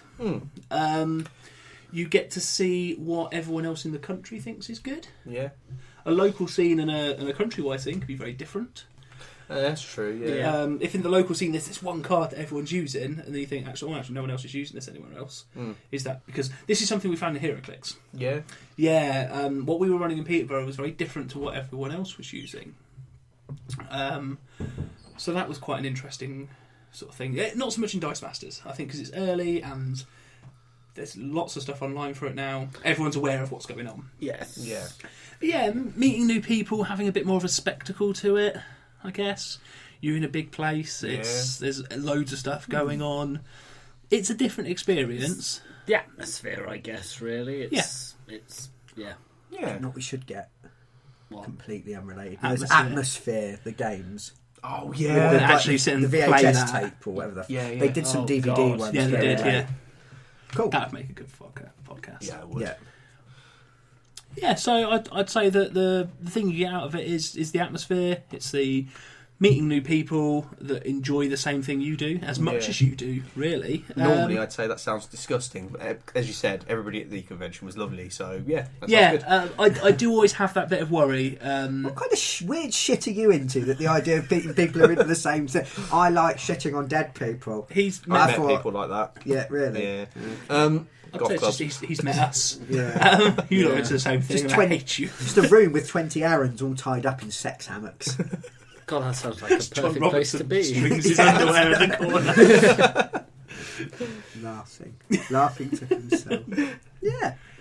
Cool. So- Yeah, it sounds good. It's not what I would do for the weekend, but I could be tempted if it was like a 1 day thing. 1 day out of 3 actually sounds quite. I would. Right, I'd tempting. say come play the Saturday for the £6. Bring a team. 'Cause Yeah. it's the big day. You get to play against those different people. Win some stuff. If you do well enough to qualify, you then have the choice of going. No. I really enjoyed that. Actually, yeah, I might play Sunday. I did quite well. And I've seen everything on Friday. Yeah, Potentially. or you Yeah. might Get your go. crowds. But even if you did qualify, you could go give my spot to the next person in line because I'm not going to play. And Chris said, he's like, well, if I qualify, I have to have a really difficult conversation with the missus because we're going on holiday tomorrow. Yeah. He's like, yes, you take the children. I'll be there on Monday. So yeah, that's it. It's not for everyone, but I don't think it's something that people should necessarily avoid, especially with Dice Masters, because the online communities and obviously in person, especially over here, seem to be very, very good. Yeah. Yeah. Well, excellent. Well, thank you very much for that, Joe. No problem. It'll be interesting to see how Dice Masters sort of changes and develops because they're pushing lots of different things out. Yes, they are. Yes. See if anybody actually runs the Teenage Mutant Ninja Turtles team. No, No? No. Has that been decided that they're poo? by me, yes. Okay. Which Teenage Mutant Hero Turtles? Are we talking All of Michael them. Bay or... All of them. No, just kind of more generic. It's Sounds rubbish. yeah. I'd like to see like a reboot where they're all really obese because they eat too much pizza. Turtles have great metabolism. Do they really? Yeah, that's why they eat loads of stuff and don't pop out of their shells. they're tortoises. Turtles, different things. not actually turtles. No, it's the old style. Oh, okay, so we're going back to the 1990s cartoons. Is it one with the- 1990s or was yeah, it with the 1980s? Late backgrounds 80s, always. early 90s? Yeah. Yeah, Oh, that's the 90s. The late There's a lot of 90s stuff from the one, comic in that, Yeah. actually. It was quite cool. yeah. They've avoided the atrocities that are the latest. Michael films. Bay. Yeah. Just Yeah. Michael Bay. Proper He didn't even direct it, and he directed it. So what I think we might do is, I mean, that ends our kind of focus on Dice Masters, Yeah. but we will check back in with Dice Masters from time to time. Yeah. So if you have enjoyed what we do and you'd like to see what we've got coming up, then you can subscribe. You can click the subscribe button. It's the button that says subscribe on it. Ooh. Yeah. Fancy. It is. It's a very fancy button. And every time you click subscribe, a Colin gets his wings. Oh dear. Yeah. that's Nobody terrible, wants isn't that it? above them. No. Colin that's a gets terrible some idea. wind. So if you want Colin That's to- also Cat a retaliates terrible by idea. throwing a stone back at Colin. Yes, yes. Yeah, so if you like what we do, you can subscribe. You can click like, which magically makes us better on the internet. Yes. If you love don't them like what we internets. do, you can click the unlike, the sad thumbs down button, but tell us why.